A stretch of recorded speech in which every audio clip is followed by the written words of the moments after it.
أكيد الكل شاف اللي حصل في مسلسل ساعته وتاريخه عن الراجل اللي قتل الطفل وخد 5 مليون جنيه. طب كل ده بقى لصالح مين؟ لصالح الدارك ويب. عمل نوضح إن أحداث الحلقة دي مبنية أصلا على الواقع، ودي كلها قصة أحمد اللي اتقتل في شبرا الخيمة.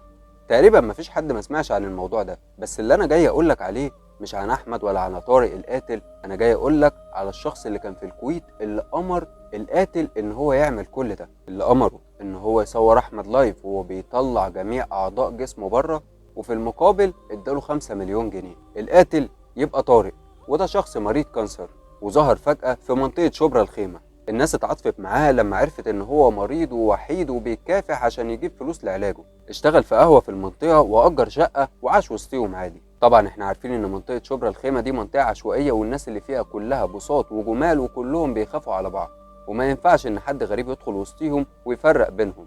كان بيصلي وعارف ربنا، وكان دايما بيقعد مع الشباب الصغيرين ويكلمهم في الدين، وهو اصلا الدين بريء منه. من ضمن اللي كانوا بيقعدوا معاه كان الطفل احمد اللي عنده 15 سنة.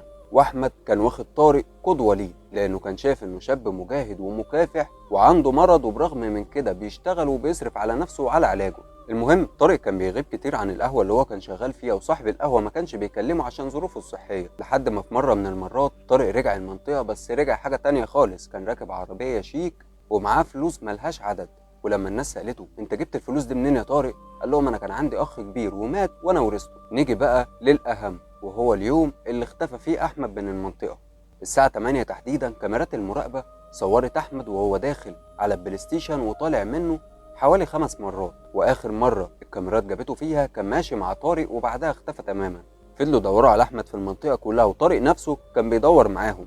ولما سألوه ان هو اخر شخص كان معاه، قال لهم انا كنت رايح مشوار وقابلته بالصدفة وبعدها سبته ورحت مشواري، ولسه متفاجئ بالخبر زيكم بالظبط. اهله بلغوا الشرطة والشرطة بدأت تدور عليه، والشرطة كمان عرفوا ان طارق دخل الصيدلية عشان يسأل على مخدر، ولكن قالوا ان ده شخص مريض وممكن يكون المخدر ده بيستخدمه في علاجه. المهم بعد اسبوع واحد الجيران شموا ريحة وحشة جدا خارجة من بيت طارق. بلغوا الشرطة، وقبل ما الشرطة توصل كان الجيران كسروا الشقة وشافوا المنظر اللي جوه.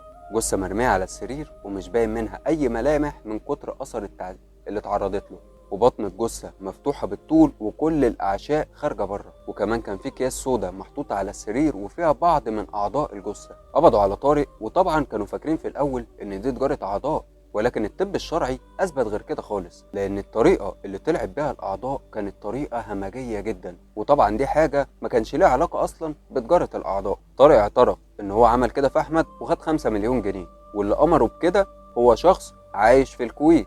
أمره إن هو يصوره وهو بيعذبه وبيعمل فيه كل ده صوت وصورة وهو فاتح لايف.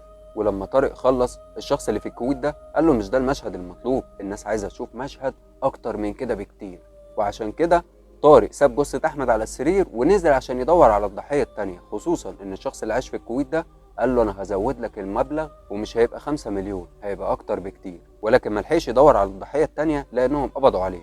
نيجي بقى نطلع من مصر وندخل على الشخص اللي هو عايش في الكويت، اللي طلع أصلا طالب مصري وعايش في الكويت هو وأبوه.